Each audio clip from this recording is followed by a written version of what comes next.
Ma'am, nung nag-trade test ka ba, naranasan mo na din ba bumagsak? Yan ang tanong ni Idol, kaya ito naman ang masasabi ko.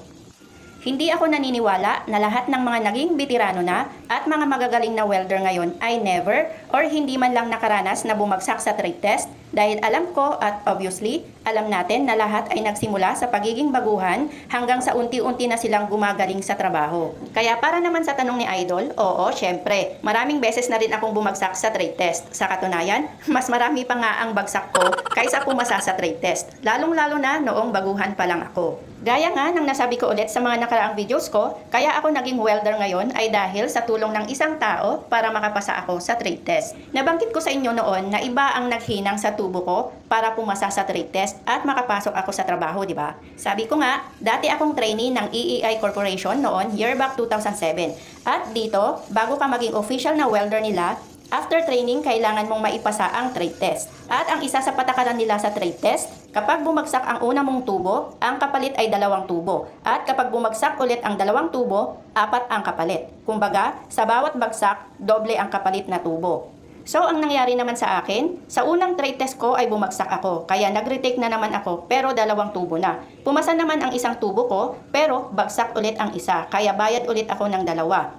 3 beses yung nangyari sa akin hanggang sa hindi na ako pinatesting dahil tapos na ang schedule ng batch namin at papalit na ang susunod na batch na trainee. Mind you, bumabagsak ang mga tubo ko hindi dahil sa hindi ako marunong or hindi maganda ang hinang ko. Katunayan, lahat ng hinihinang ko noon ay laging pumapasa sa visual examination. Bumabagsak lang ako pagdating naman sa x-ray examination.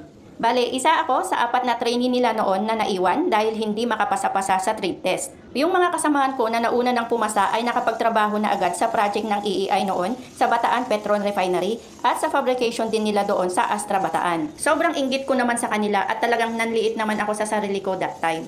At ako naman ay napilitang umuwi na lang sa amin sa Baguio na syempre, dala ang lungkot at frustration sa sarili dahil sa failure ko. But still, I prayed na kung talagang para sa akin ang pagiging welder, God will give me a sign kung ito ay talaga ay para sa akin. At kung hindi naman ay bigyan ako ng ibang opportunity na pwede sa akin. Then, nagulat na lang ako, after 3 days, tinawagan ako ng EEI na mag-retake daw ulit ako ng trade test. At dito na mismo sa TESDA ng Baguio ako magti-trade test. Dahil kasalukuyan pang may mga trainee pa silang mga lalaki dito na ongoing pa rin ang kanilang training. At dito naman, nakilala ko si Kuya Guron na isa sa mga welding instructor nila noon doon.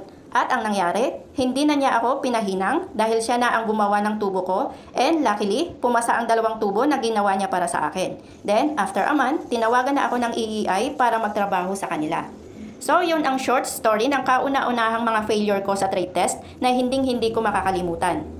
At ang pangalawang naalala ko namang bagsak ko noon nung nasa EEI pa lang ako is yung project nila sa Summit doon sa Lipa, Batangas. Bumagsak ako doon kaya binalik ako sa home base nila para tumesting naman sa ibang project. At dito naman ako bumawi dahil maliban sa carbon steel, naipasa ko din ang testing sa stainless at alloy steel. Kaya dito ko rin nakuha ang kauna-unahang WPQT ko para sa stainless at saka alloy. At ang huling naalala kong bagsak ko sa trade test naman is sa Bumjin doon sa Bataan. Pero nakabawi naman ako nung tumesting naman ako sa subcon ng Bumjin dahil doon ako pumasa. Isa lang ito sa katunayan na normal lang sa welder ang bumagsak. Baguhan man yan, veterano, or datihan ng welder ay nakakaranas din ng pagbagsak sa trade test. Pero, hindi ibig sabihin na kapag nag-fail tayo ay hanggang doon na lang tayo. Maling-mali yun. Dahil sa bawat pagbagsak natin, doon dapat tayo lalong natututo. Alamin natin yung mga maling nagawa natin para maitama sa susunod na pagkakataon. At doon din sana natin maisip na mas lalo pa dapat tayong magpursiging matuto pa para sa susunod ay alam na natin ang gagawin. Ang sabi nga ng iba, failure is not an hindrance but as a stepping stone toward success. At para naman sa mga kabakal ko dyan na nag-aalangang sumabak sa trade test, it is normal na kabahan at matakot tayo sa trade test. Pero kung hindi naman kayo sumubok man lang o nag-try man lang mag-trade test, hindi nyo malalaman sa sarili nyo kung hanggang saan ang kaya nyo. At hindi nyo rin malalaman kung yung pagkakataon pala na yon ang chance nyo na para makapasok na pala sa trabaho. Tandaan, sa trade test, lakasan lang yan ng loob at tiwala sa kakayahan at sa sarili. Mas mabuti na yung sumubok or nag-try kayo kesa yung hindi dahil dito nyo malalaman kung hanggang saan ang kakayahan nyo. Kaya para sa mga kabakal ko dyan na nag-a-apply pa ng trabaho at nahaharap sa trade test, good luck sa inyo mga kabakal.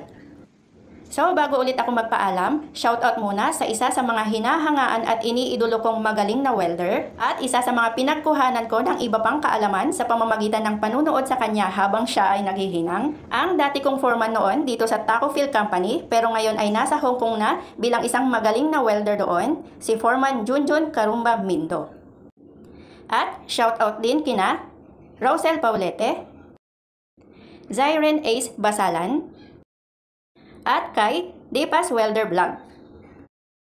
Salamat ulit sa panonood. See you next time. Bye!